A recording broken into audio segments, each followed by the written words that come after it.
Welcome to Mr. Disturbing. Tonight, we're plunging into the dark heart of the Appalachians with some truly unsettling true horror stories. That'll keep you up all night. If you're brave enough, smash that like button and subscribe so you don't miss the next descent into fear. My name is Jason Holloway.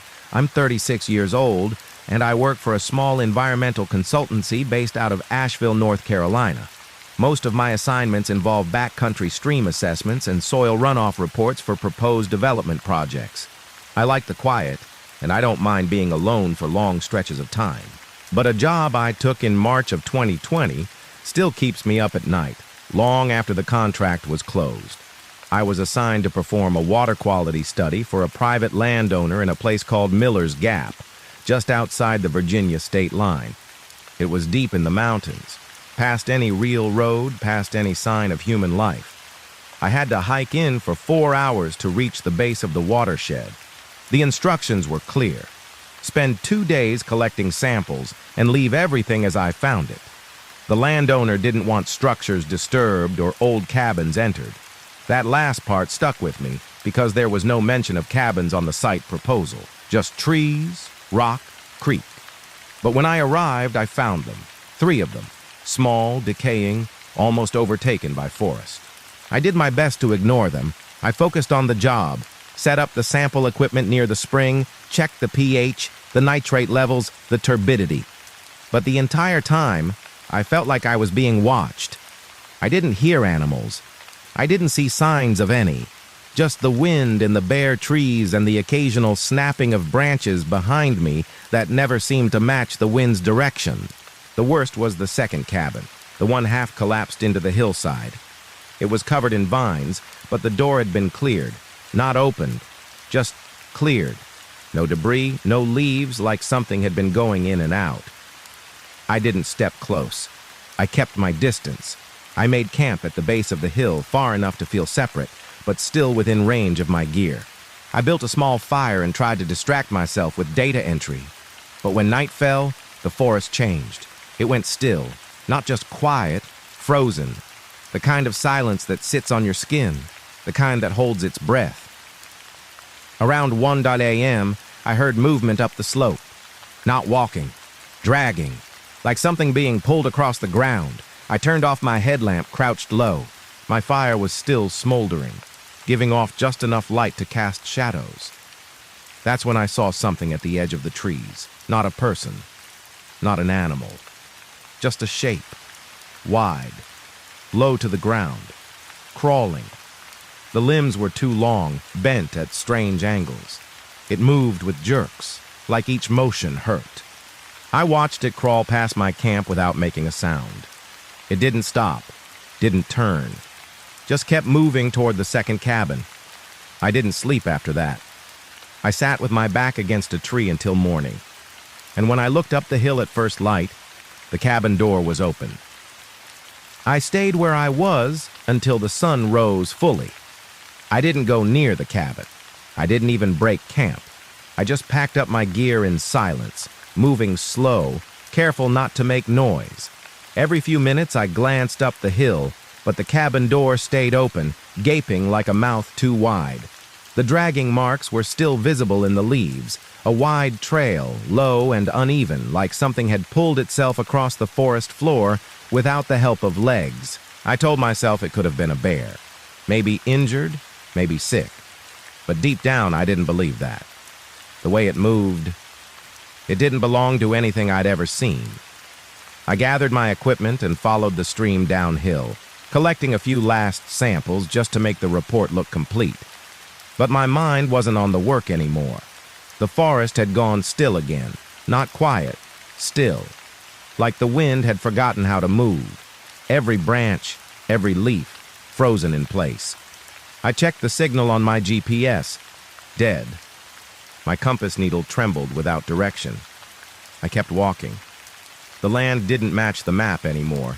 Elevation was off. The slope should have gone downhill, but somehow it twisted up again. I passed a tree I recognized, an old sycamore with a lightning scar. And then, an hour later, I passed it again. Same mark, same trunk. I had looped back without realizing it. I felt sweat chill on the back of my neck. Something was wrong with the space out here, like the trail was folding in on itself. I turned and walked the other way, this time off map, following the water. The sun was high now, but it barely made it through the trees. The light was gray, cold. I don't remember how long I walked before I found the fourth cabin. It wasn't on the original survey. It was older than the rest, small, sunken into the hillside, with a collapsed roof and a door made of stacked stones. Not built, arranged. On the ground in front of it was a circle of bones, small ones, clean, not scattered, placed. I didn't go near it. I turned and walked the opposite direction, fast now. I knew I needed to get out. I started marking trees with chalk like I'd been trained to, trying to trace my way back. But every mark I made was gone within minutes, wiped clean. The bark looked untouched. Around dusk, I heard the dragging again, this time closer, behind me. I didn't turn around. I just kept walking.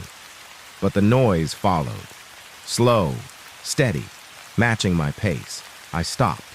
So did it. I moved again. So did it. My legs began to shake. I finally turned, and there was nothing. Just the woods, just the path. But the trail was gone. The creek was gone. There was no sound, not even birds now. Just me, and that terrible feeling, like I was being followed by something that didn't need to be seen to know where I was. I climbed up a ridge and found a clearing. I stayed there all night, sitting with my back to a tree, knife in my hand. I didn't sleep. I didn't blink. The stars didn't come out. The sky never turned fully black. Just stayed that strange gray. And from the tree line below, where the forest began again, I heard something breathe. Slow, long, like it had waited all day for the dark to come back. I stayed in that clearing until the first gray light crept over the ridge. I didn't move until I was sure the breathing had stopped. Even then, I waited another hour just listening, watching the trees for any flicker of movement. The silence held steady, too steady. But the forest below, it looked different now. I can't explain how. The trees were the same, the slope was the same.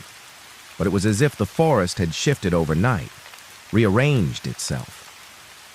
I started down slow, retracing my path by memory. I didn't bother with the GPS anymore, or the compass. I just followed my instincts, heading where the light seemed strongest, always away from the heavy shadows that pressed too close between the trunks. Around noon, I came across something I hadn't seen before, a trail marker. Not mine, not from the landowner.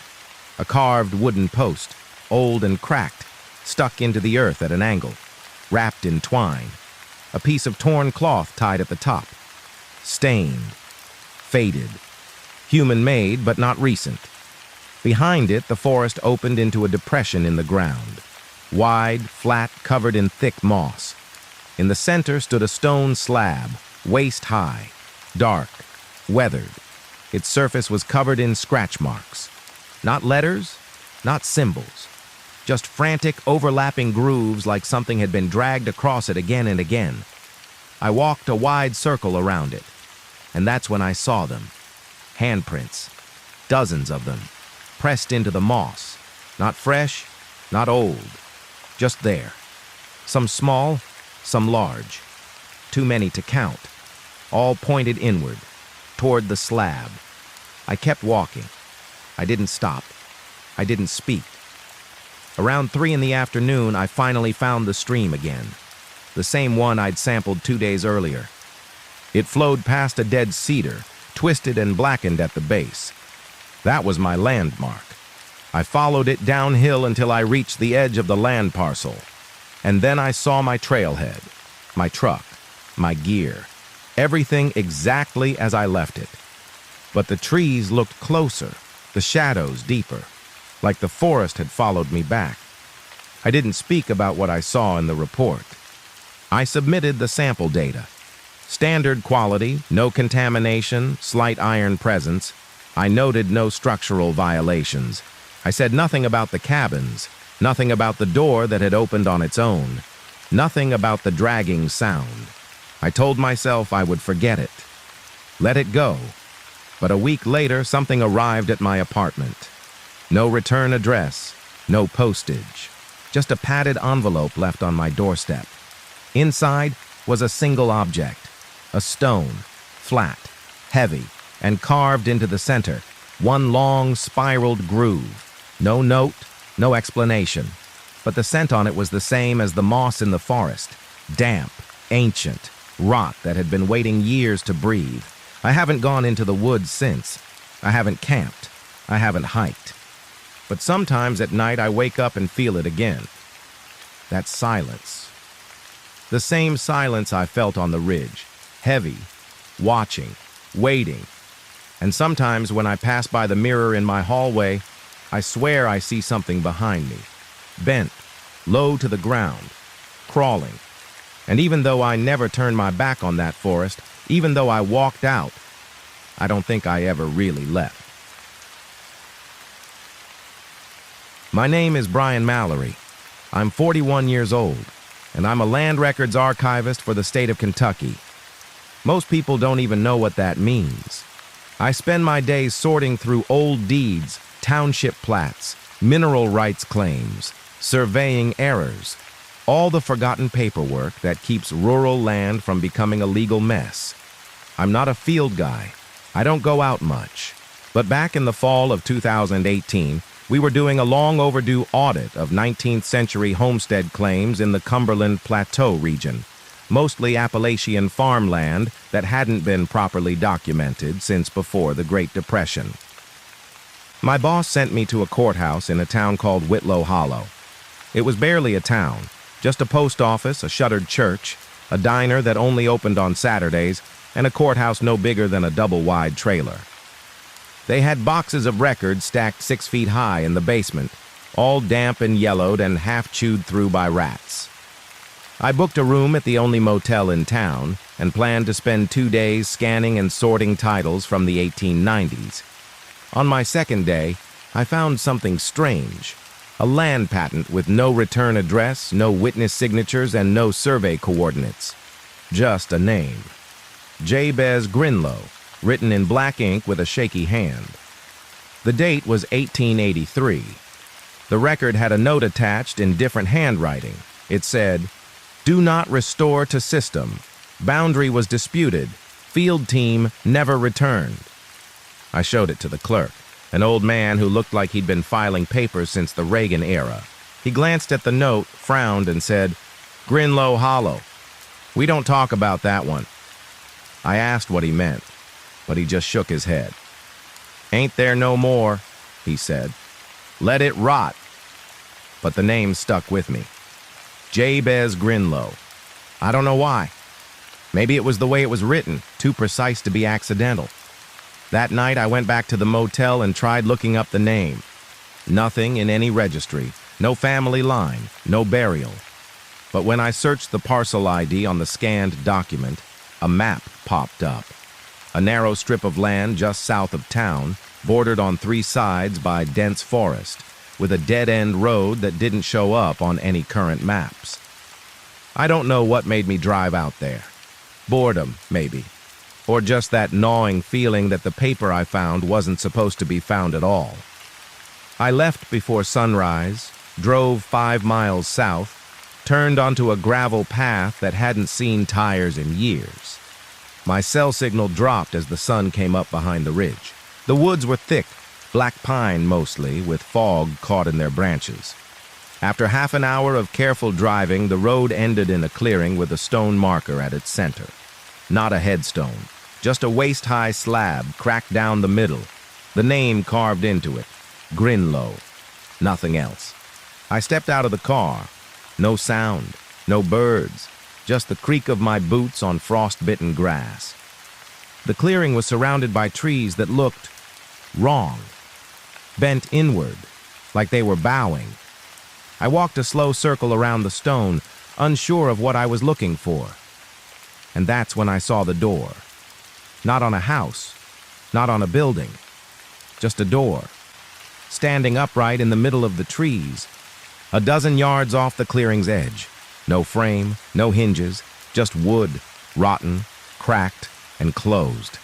I stared at it for a long time. Then I turned and walked back to the car. But when I looked behind me, the door was open. I didn't go through it. Not then. I stood there in the clearing, staring at that open door, and something in my body locked up. Not fear exactly, more like a primal resistance, like my muscles knew something my mind hadn't caught up with. The door stood free, no wall, no hinges, no visible support, just upright, split wood, open slightly, not swinging but pulled. The air around it shimmered barely, like heat rising off pavement, though it was 43 degrees outside. I backed away, slow, and turned to get in the car. But my keys were gone. Not dropped, not misplaced, just gone. I searched the ground, the floorboard, my pockets. Nothing. The forest around me felt tighter now, like it was leaning in, listening. I looked back toward the stone marker. Still there, but now it looked taller, or I was lower. I'm not sure which. I told myself I'd walk back to the road, flag someone down, get help. The path I drove in on should have been simple to retrace. Just one turn, one lane. But 10 minutes into the walk, I passed another clearing. With a stone marker, identical. Same crack, same name. Grinlow. I stopped, looked behind me. Nothing but trees, no tracks, no tire ruts, no sound. I kept walking, faster now. 20 minutes later, another clearing, another stone, same one, a different one, I don't know. My breath was shallow. The woods felt too quiet again. That awful silence I'd only felt once before, years ago, when I'd been in a library basement during a power outage. A silence that felt thick, like it absorbed every sound you tried to make. I turned in a slow circle and there it was. The door. Still open. In a different place now, at the edge of the clearing. Waiting. I didn't want to walk toward it, but my legs moved. Like I wasn't in full control anymore. I came within 10 feet. The ground beneath the door was blackened, not burned, just dead, like the life had been drained from the earth beneath it. I leaned forward and looked through. There was no room on the other side, just a long hallway, dirt walls, timber supports, like a mine shaft, but too narrow. The air that came from it was cold and wet, and smelled like wet rope and old copper. I heard something then, not a voice, not a whisper, a shuffling, far down the hallway, moving slowly toward me, dragging something heavy. I stepped back, my heart thudding so loud it felt like it would shake the trees. I didn't want to be there anymore, but I couldn't find the path. Couldn't find anything. I tried climbing the ridge, scrambling over rock and root until I found myself at another opening, a narrow gully filled with ferns and moss and stone. In the center of it, a cabin, ancient, half-sunken, its roof sagging in the middle like a broken back. The door was ajar. There were markings on the frame, not written, scratched, deep and frantic, long lines that twisted into spirals and back again. I turned away and saw someone. Not someone. Something. Standing behind the trees, motionless, watching. I couldn't make out the face, only the outline. Too tall, too narrow, shoulders sloped forward like a beast standing upright. I ran. I didn't know where. Just ran. The woods blurred. My hands bled from branches. My legs scraped raw. I fell twice, maybe 3 times. But eventually, I found the clearing again, the stone, my car. The keys were on the hood, and the door in the woods, gone. I didn't tell anyone. I didn't go back to the courthouse. I drove straight out of Whitlow Hollow without stopping, didn't even check out of the motel. I made it back to Asheville around midnight, parked in front of my apartment, and just sat there for a while, staring at the dash, trying to convince myself I'd imagined it. the clearing, the door, the hallway, the thing behind the trees. But my boots were still caked with black soil. My shirt was torn at the collar. My hands still stung with cuts I couldn't explain. I told myself I must have gotten lost, that maybe I'd stumbled onto some old mining property no one knew about. But the dreams started almost immediately. Not full nightmares, not at first, just flashes, a hallway of dirt, footsteps in the dark, and always that door, open a little more each time. On the third night, I woke to the sound of my apartment's front door creaking slowly open. I sleep with it locked. I always have. But when I stepped into the hallway, heart pounding, it was wide open. Nothing was missing. Nothing out of place. But on the welcome mat, a smudge of black soil. I didn't sleep again for days. The dreams got worse, longer, more detailed. I started seeing the figure again, not just in sleep, in glass, in reflections. Once, in the side mirror of my car while parked in daylight, standing across the street, still, head tilted. I blinked, and it was gone. I tried to move on. I took time off, saw a doctor, said I was overworked. He prescribed rest and quiet, told me to unplug, but it didn't matter. The thing wasn't out there anymore. It had found a way through. I started hearing creaking sounds in the walls, slow, rhythmic, like something rocking gently. I lived alone, no pets, no neighbors above. The worst came in early November. I woke at 3:12 a.m., sitting upright in bed with the taste of copper thick on my tongue. I tried to move but couldn't. My chest felt heavy, my limbs stiff. In the far corner of the room, I saw the outline of a door. It hadn't been there before, just standing, upright, against the wall.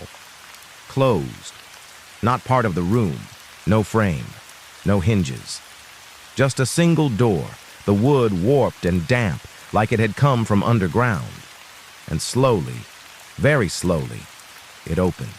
Just a few inches, enough to show blackness behind it. The same blackness I'd seen in the woods. The hallway that didn't belong. Something stepped forward. I didn't see it fully, just the shape. Tall, crooked, hunched but not broken. And its breath, I could hear it now, came in shallow, rasping gasps, like it had never learned to breathe quite right. I blacked out. When I woke, the door was gone. My room was silent, but my floor was damp, just a little, just enough to stain the edge of the carpet. I moved a week later, changed numbers, changed cities. Told myself I had escaped. But sometimes I catch glimpses of it, on the side of old barns, carved into tree trunks, scratched into bathroom stalls. That name. Grinlow. Always in the same scrawl. And sometimes, in quiet places, I hear that soft creaking again. Like a chair rocking, like something patient, like something still waiting. I never went through the door, but that doesn't mean it didn't find a way through me.